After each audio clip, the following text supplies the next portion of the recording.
अनेक रूपों के राक्षसों के दल हैं, उनकी अत्यंत बलवती सेना वर्णन करते नहीं बनती।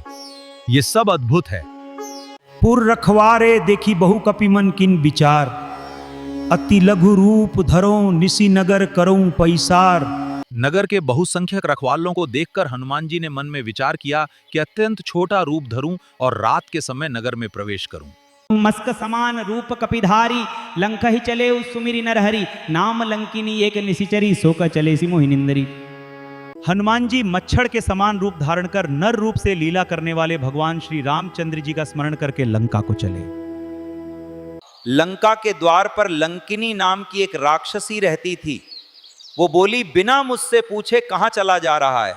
जाने ही नहीं मरमु सठ मोरा, मोर आहार जहां लगी चोरा, मुट्ठी का एक महाकपि हनी, रुधिर बमत धरनी धनमनी। हनुमान जी ने कहा, हे मूर्ख, तूने मेरा भेद नहीं जाना। जहां तक चोर हैं वे सब मेरे आहार हैं। महाकपि हनुमान जी ने उसे एक घूंसा मारा जिससे वह पृथ्वी पर लुढ़क पड़ी। पुनि संभारी ऊंचा सो लंका, जोरी पानी कर बिन्या संसका, जब रावण ही ब्रह्म बर दीन्हा, चलत बिरंच कहा मोहि चीन्हा।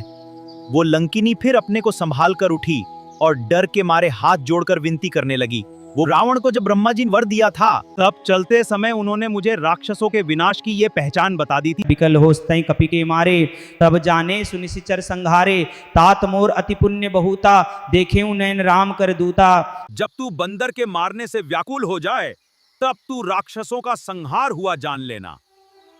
हे तात, मेरे बड़े पुण्य हैं जो मैं श्री रामचंद्र जी के दूत आपको नेत्रों से देख पाई हूँ।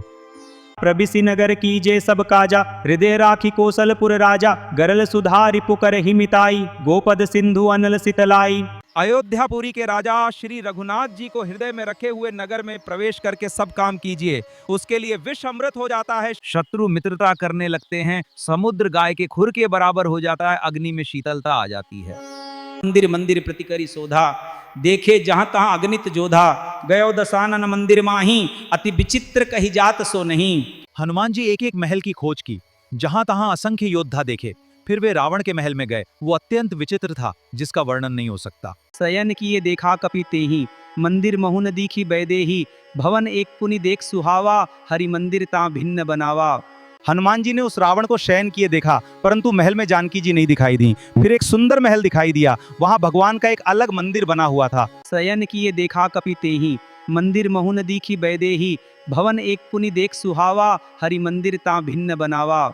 हनुमान जी ने उस रावण को शयन किए देखा, परंतु महल में जानकी जी नहीं दिखाई दी। फिर एक सुंदर महल दिखाई दिया, वहां भगवान का एक अलग मंदिर बना हुआ था। लंका निशिचर निकर निवासा, यहाँ कहाँ सज्जन कर बासा, मन महु तरक करे कपिलागा, तेही समय विभीषण जागा। लंका तो राक्षसों के समूह का निवास स्थान है, यहाँ सज्जन का निवास कहाँ? हनुमान जी मन में इस प्रकार तर्क करने लगे। उसी समय विभीषण जी जागे। तब हनुमंत कही सब राम कथा निज नाम, सुनत जुगल तन पुलक मन मगन सुमिरि गुण ग्राम। तब हनुमान जी ने श्री रामचंद्र जी की सारी कथा कहकर अपना नाम बताया। सुनते ही दोनों के शरीर पुलकित हो गए और श्री राम जी के गुण समूहों का स्मरण करके दोनों के मन मग्न हो गए। सुनहु पवन सुत रहनी हमारी, जिमि दसन ही महु जीभ विचारी। तात कबहु मोहि जानी अनाथा, करिहि कृपा भानुकुलनाथा। विभीषण जी ने कहा, हे पवन पुत्र माँ, मेरी रहनी सुनो। मैं यहाँ वैसे ही रहता हूँ जैसे दांतों के बीच में बेचारी जीव। तात, मुझे अनाथ जानकर सूर्य कुल के नाथ श्री रामचंद्र जी क्या कभी मुझ पर कृपा करेंगे? कि तुम हरिदासन मह कोई, मोरे हृदय प्रीति अति होई, कि तुम रामुदीन अनुरागी, आए हूं मोहि करन बड़ भागी। क्या आप हरिभक्तों में से कोई हैं? क्योंकि आपको देखकर मेरे हृदय में अत्यंत प्रेम उमड़ रहा है। अथवा क्या आप दीनों से प्रेम करने वाले स्वयं श्री राम जी ही हैं, जो मुझे बड़भागी बनाने आए हैं? तब हनुमंत कही सब राम कथा निज नाम, सुनत जुगल तन पुलक मन मगन सुमिरि गुण ग्राम। तब हनुमान जी ने श्री रामचंद्र जी की सारी कथा कहकर अपना नाम बताया।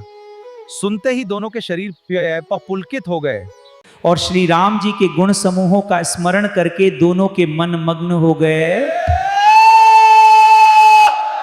पुनि सब कथा विभीषण कही, जही विधि जान सुता तह रही।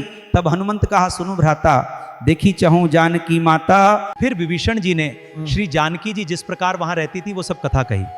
तब हनुमान जी ने कहा, हे भाई सुनो, मैं जानकी माता को देखना चाहता हूँ। बहुविधि खल सीता ही समझावा, साम दाम भय भेद देखावा। कह रावनु सुनु सुमुखी सयानी, मंदोदरी आदि सब रानी। उस दुष्ट ने सीता जी को बहुत प्रकार से समझाया, साम, दान, भय और भेद दिखलाया।